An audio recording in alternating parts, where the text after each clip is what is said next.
Agricultural income section 2(1)(a) and section 10 subsection 1। You are strong, आपसे याद हो सकता है, याद कीजिए। सेक्शन 10 सबसेक्शन 1 एग्रीकल्चरल इनकम को एग्जाम कर रहा है। कौन सा एग्रीकल्चर इनकम को एग्जाम कर रहा है? जो सेक्शन 2 सबसेक्शन 1(a) में डिफाइंड है। तो agriculture income as defined under section 2 subsection 1(a) is fully exempt from tax but with a rider. Rider क्यों डाला गया है? ताकि क्योंकि partial integration of agriculture income with non agriculture income होता है। Since agricultural income is exempt from tax, it does not form part of total income. Also, Constitution of India gives exclusive power to the state legislature to make laws with respect to taxes on agricultural income. Entry number 46 of state list. Meaning of agricultural income. Agricultural income को define किया गया है 3 part में, A, B and C. A कहता है अगर आप agriculture land किराए पे देंगे which is situated in India for agricultural purpose, तो वो एग्रीकल्चर इनकम कहलाएगा। पढ़ रहा हूं, rent from agricultural land situated in India used for agricultural purpose. मैंने आपको एग्रीकल्चर लैंड किराए पे दिया, आप उसमें रहने लग गए या उसको मैरिज पर्पस के लिए किराए पे देने लगे, तो जो मुझे रेंट मिलेगा वो नॉन एग्रीकल्चर इनकम कहलाएगा। लेकिन मैंने जो एग्रीकल्चर लैंड किराए पे दिया उसमें आप एग्रीकल्चरल एक्टिविटी कर रहे हैं, तो आपके लिए तो एग्रीकल्चर इनकम है ही, मेरे लिए भी मेरा रेंट एग्रीकल्चर इनकम हो जाएगा। क्लॉज बी में आइए, growing of crops from land situated in India, also saplings in nursery. तो लैंड इन्वॉल्व नहीं है, गमले में अगर आप पौधा उगाते हैं तो उससे जो इनकम आएगी वो एग्रीकल्चर इनकम है। 2 पार्ट में है, बेसिक ऑपरेशन और सब्सिक्वेंट ऑपरेशन। मैं बेसिक ऑपरेशन भी कर रहा हूं, यस। सब्सिक्वेंट ऑपरेशन भी कर रहा हूं, यस। तो एग्रीकल्चर इनकम है, यस। मैं बेसिक ऑपरेशन कर रहा हूं, यस। सब्सिक्वेंट ऑपरेशन नहीं कर रहा हूं तो एग्रीकल्चर इनकम है, यस। बेसिक ऑपरेशन नहीं कर रहा हूं, सब्सिक्वेंट ऑपरेशन कर रहा हूं, जैसे राशन की शॉप गेहूं लाके खरीदते हैं और बेचते हैं, तो वो नॉन एग्रीकल्चर इनकम कमा रहे होते हैं।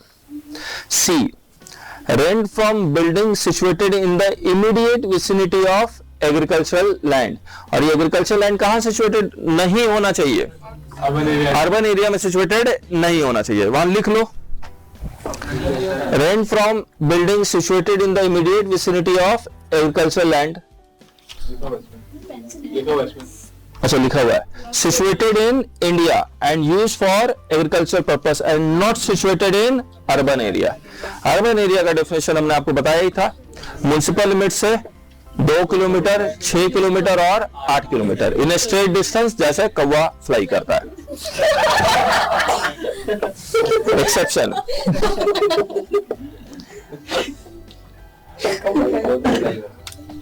अगर आपने वो बिल्डिंग किराए पे दिया हुआ है other than for agriculture purpose तो non agriculture income.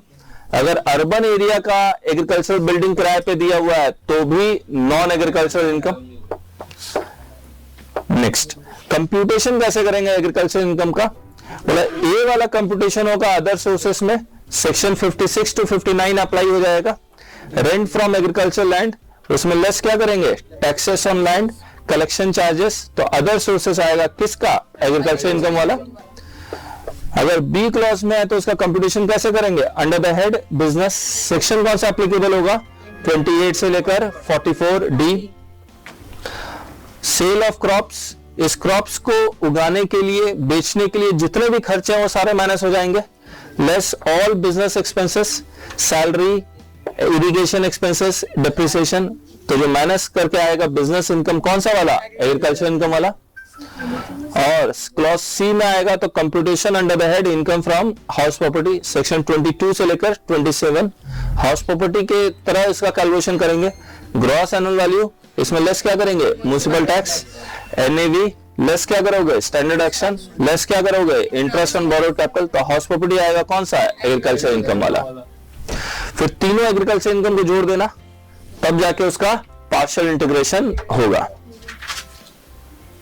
Now there are certain crops which are partly agricultural and partly non-agricultural, तो उसका एक स्टैंडर्ड फिक्स कर दिया गया है।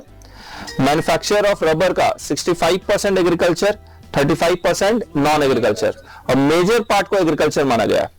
Cell of coffee grown and cured by seller, 75% agriculture, 25% non agriculture. Sale of coffee grown, cured, roasted and grounded, यानी कि further manufacturing process कर रहे हैं by seller in India with or without mixing chicory or other flavoring ingredients.